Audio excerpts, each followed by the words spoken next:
Today I want to talk about why the lockdown and the vacant streets around the world may actually be the calm before the storm.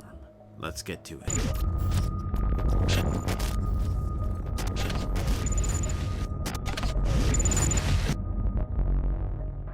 Over half the world is in a state of emergency, and to some extent or another, half the world is under some kind of stay-at-home mandatory order.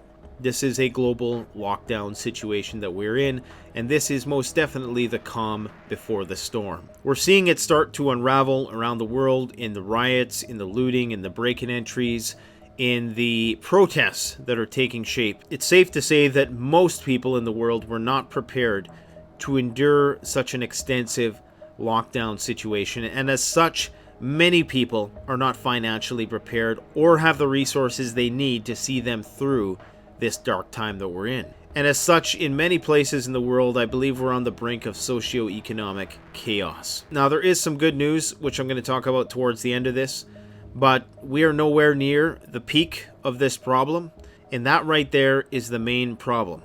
The main challenge right now is flattening the curve before society collapses.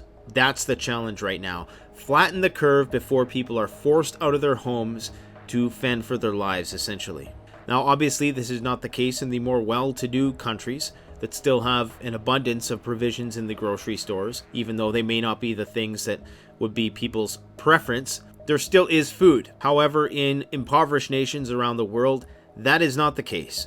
And you have many countries right now, like South Africa, Zimbabwe, Nigeria, India, Pakistan. These places are going into extensive lockdown situations, and the population does not have the means to endure such a measure, and as such, it's already leading to a lot of chaos between the authorities and the people. We see that in India, where there's been put in place a 21-day lockdown on a population of 1.3 billion people, which so far has been a total disaster. Migrant workers who number in the millions are trying to make it back home, and these are people who live hand to mouth, so the notion of trapping them in their homes for 21 days is just completely unrealistic when you have such a large portion of the population which still relies on getting food at the market every day. Some people have used that to justify the aggressive tactics being used by the police there, which are completely dehumanizing and short-sighted.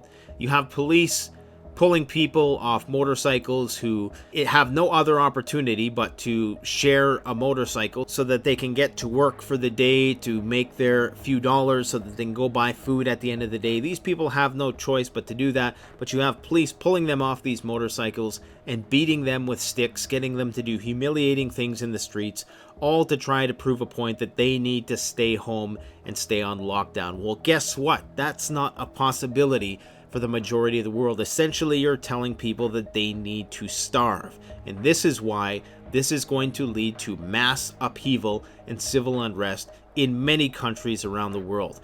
What's more is that most of these police officers aren't even wearing proper personal protective equipment. They're manhandling these people without gloves, and gloves are only useful if you throw them away or if you sanitize them after every use, and you can't tell me that's what they're doing there.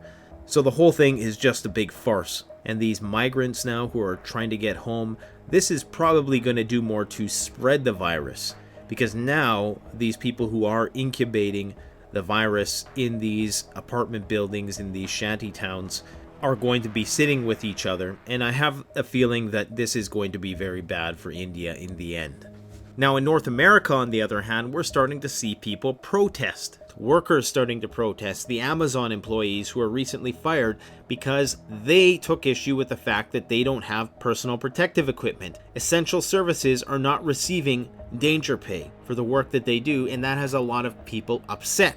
So you have the people who are employed who are upset on the one hand because they don't feel that they're getting the proper treatment, and then you have all the unemployed people who now have no money to buy food or pay their rent at the end of the month. Who it's been proven that if you have a high unemployment rate, you're going to see increases in crime, in theft, and break and entry, and you can't blame people for that because they have families to feed.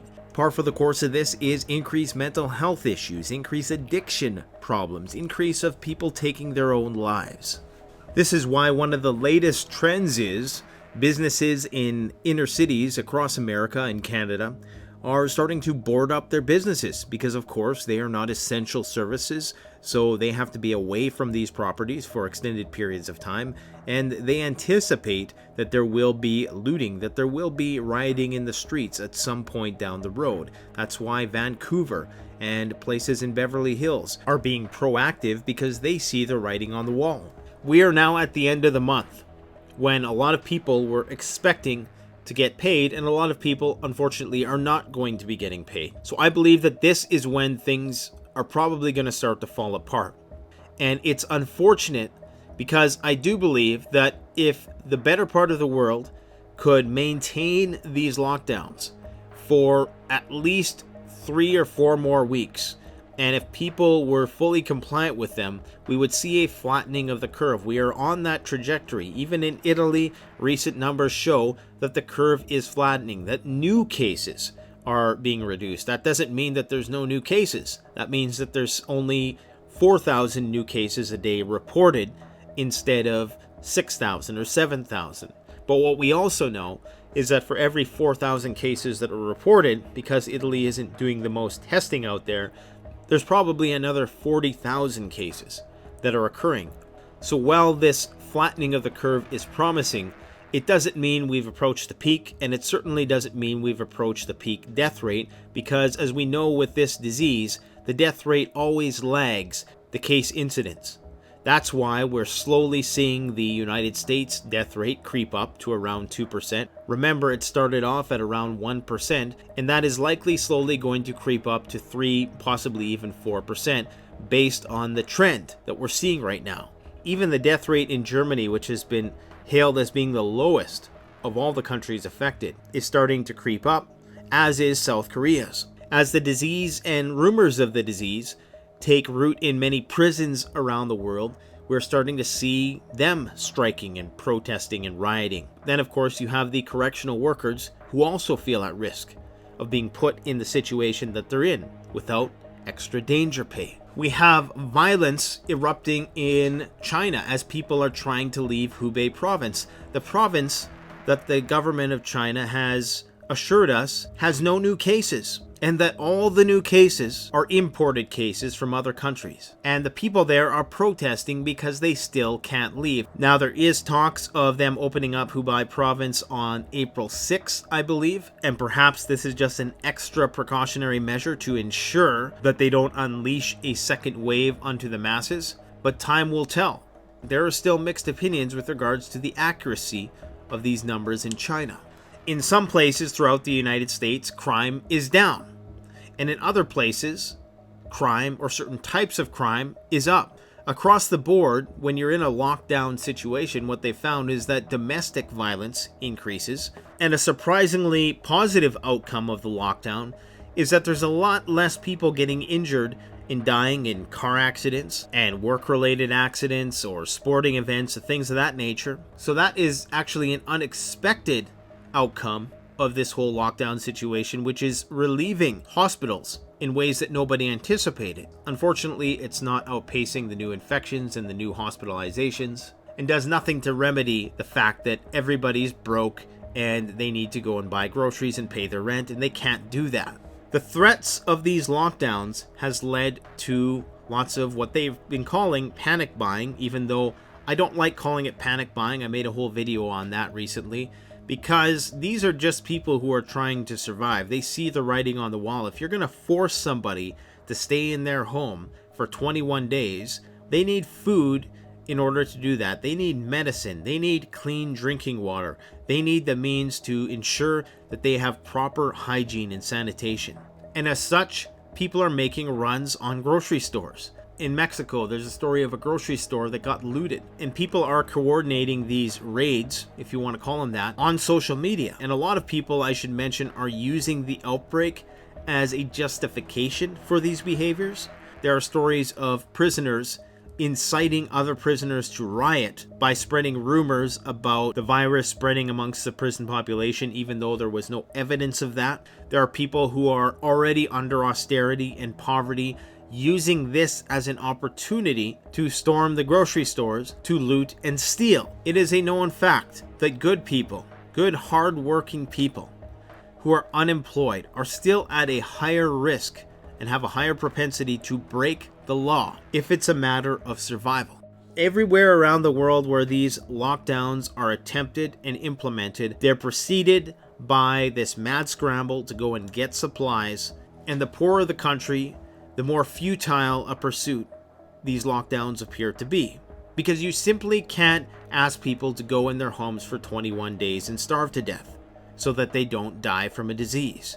It just doesn't make any sense. For instance, you have Lagos, one of the biggest cities in Africa. 25 million people in Nigeria placed on a 2-week lockdown. A large part of this population lives in slums.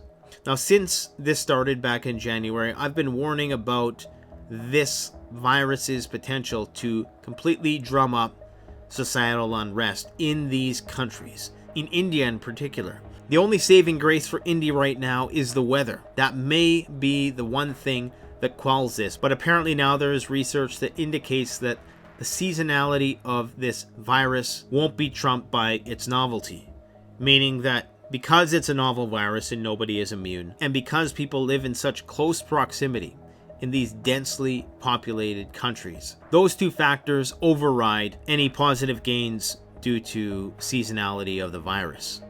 Just because we're going into summer doesn't mean that the virus is going to slow down. Now, the lockdown measures do seem to be slowing the growth of this virus. Wherever it's effectively implemented, you do see a slowing in the growth. At least that's based on what we're detecting. But today, March 31st, was the most infectious and deadly day for the virus to date. We are going to cross the 1 million case mark within the next 48 hours around the world, and that's just what we know about. Yesterday, the world seen 73,000 new cases and nearly 4,400 deaths. People who are not prepared for this are going to start to lose it pretty soon. This unrest that's going to happen in these other countries is going to have economic implications around the world. In a globalized world, anything that happens in any country causes a ripple effect that affects the whole world. The world is holding its breath right now, but it can only hold its breath for so long. I think the biggest fear right now is that we will approach the flattening of the curve, but we won't quite make it there. Because if people start to protest en masse, if people start to venture out again and start defying authority, then this is going to spread, and it's going to spread badly. It feels as though this is potentially the calm before the storm. How much longer can the world hold its breath? That really is the question right now. At this point, the only effective solution to this problem is to find an effective treatment for this disease, because that would allow you to get people back to work, and even if they were to contract this, if you can bring that fatality rate down to match even that of the flu with drugs, with medications, then there would be no need for these economically disastrous lockdowns. Anyways, I hope everybody is keeping well and spending time with yourself, your own thoughts, your family. There indeed are many positive things which may come out of this for the human race. And this is definitely a pivotal moment for our species. This is going to change our world forever. I'm going to talk about that more in a future video. Thanks for watching, guys. Take care. Canadian Prepper out.